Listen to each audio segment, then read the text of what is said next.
What's up, everybody? Welcome to Best Massage Tech, where today I'm taking a second look at the Hypervolt GO.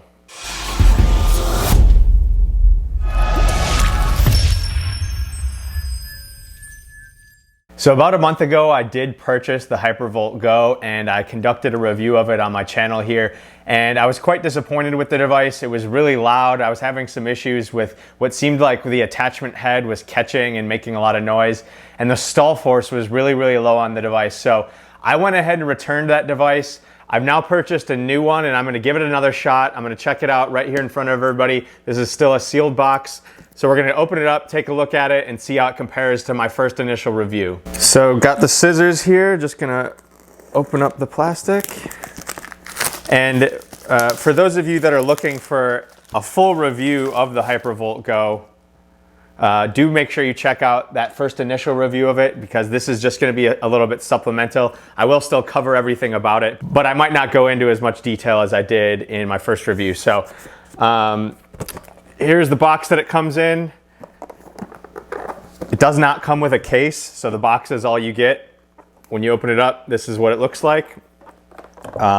This is gonna come out of the box just with the charge that they send it in. So this is gonna be a quick initial test. The first thing I wanna look at is to see if this is as loud as the last device that I had, and then I also wanna test the stall force quickly. But one comment I'll make about the stall force is, someone commented this on my last video that because my battery wasn't fully charged, that it was likely impacting the stall force. I haven't necessarily seen that with a lot of other devices, but it seems like a justified reason why maybe it wasn't fully putting up to the force that I was applying to it. So here it is, Hypervolt GO, brand new out of the box. Put the flathead attachment in it. This is the attachment I was having issues with the noise last time. Again, in order to turn this device on, it does just have a little trigger here on the front of it.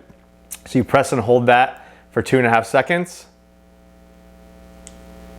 to turn it on. So you see it's got the yellow ring, so it's not a fully charged battery. So I am definitely gonna try fully charging it and see if that changes, but I do just wanna see how this compares to the last one that I reviewed straight out of the box. So here you go, turn it on. And this is much quieter than the one that I had last time. Again, those of you that saw that review, the first thing I noticed when I turned it on, it was super loud and like a loud clicking noise. So this is real quiet.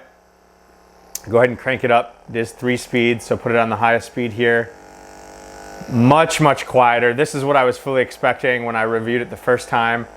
I'd say it's about the same as the Hypervolt and the Hypervolt Plus, maybe slightly louder. And I will go ahead and measure the decibels, and I'll mention that here later in the view. And now the other thing I wanted to check was the stall force. So I've got this on the highest speed right now. We'll see how much it holds up to force here. See this, so the stall force is still relatively low on this, but again, and now it's a little bit loud again after I used it. Just running a little bit loud again, and again, it sounds like the same issue as my last one had. So I'm gonna, yeah, and again, it's the same thing that it looks like as the last one. Which again, I don't know if this will get into focus here, but there's this rubber gasket on it that kind of makes that noise. And it's not super distracting, but it's enough that I know it should be quieter than that. It almost just seems like the gasket's just a little too big and maybe catching. But so that's just a quick look. Again, the stall force is really what I cared about the most with that. So I'm gonna go ahead and fully charge this device, and then I'll come back here and do a quick update once we've got it fully charged, and I'll run through some more of the features and specifications for anybody that might be seeing this device for the very first time. So stay tuned for this fast forward here. All right, so it's been about 45 minutes that it took this device to fully charge out of the box. I know it's fully charged because when it was charging, the ring lit up in green. If I turn it on, and again, to turn the device on, there's just a little trigger button here. You press and hold that for about 3 seconds. It comes on, you'll see there, the ring is lit up in green right here. So that's how I know that it's fully charged. So what I'm gonna try now is to test the stall force and see if it's any different now that the battery is fully charged. Someone in the comments on my initial review video just mentioned that because my device was not fully charged, that's why the stall force wasn't as high. They said that they were getting a higher stall force than what I was once they fully charged their device. So that's what I'm hoping for here. I'm hoping that's all the issue was, but we'll check it out. And then I will review some of the other features and specifications of this device.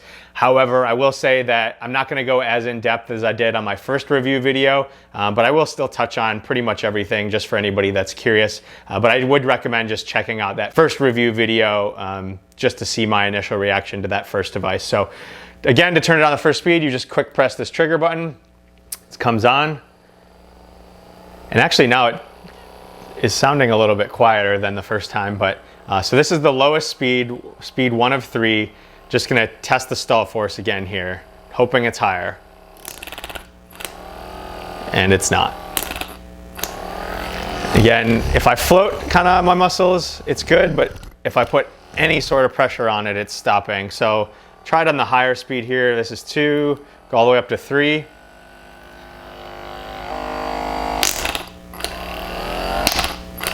And it's stalling, and now it's getting loud again. And so again, I do think it's just this attachment head that's making most of the noise. So I'm gonna try just spinning it here and see if that changes anything. Oop, accidentally turned it off.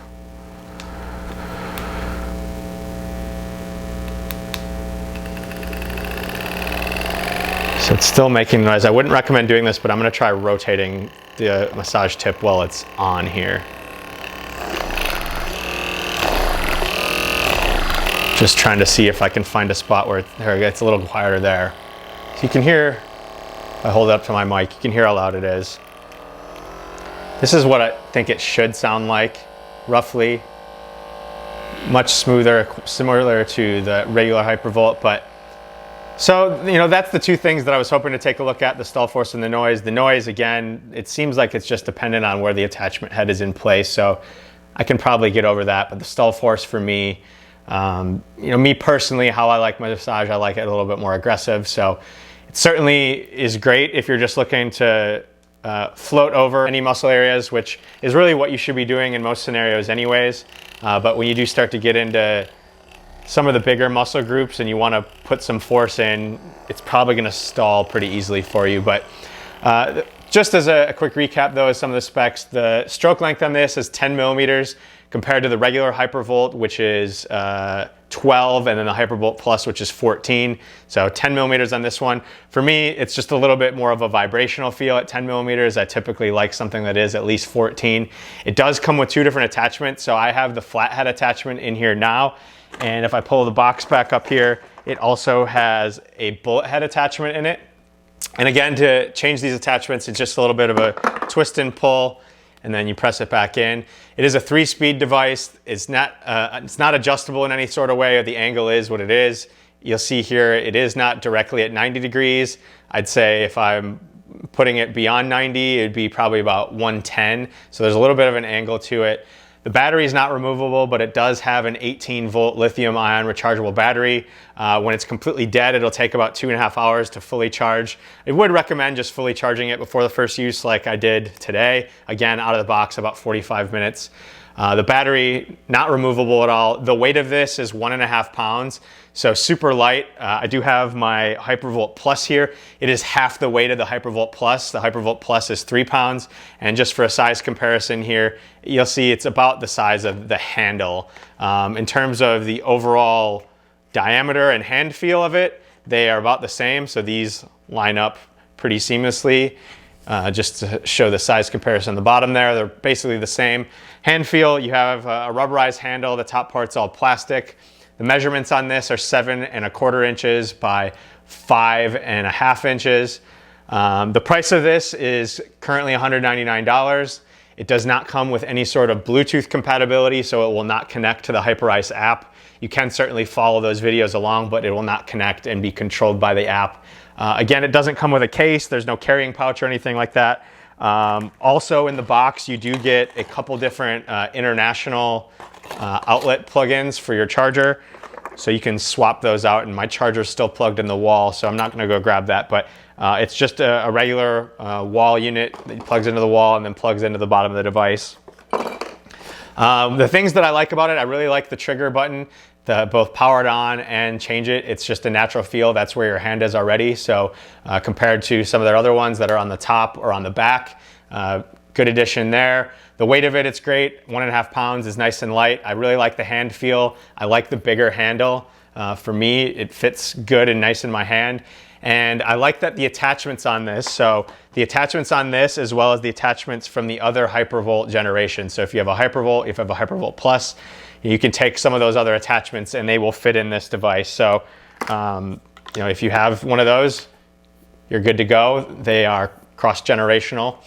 The things that I don't really like about it is the size of it, to call it their mini device. Certainly it's Hypervolt's or Hyperice's smallest device, but compared to a lot of the other true mini devices on the market, this is quite a bit bigger.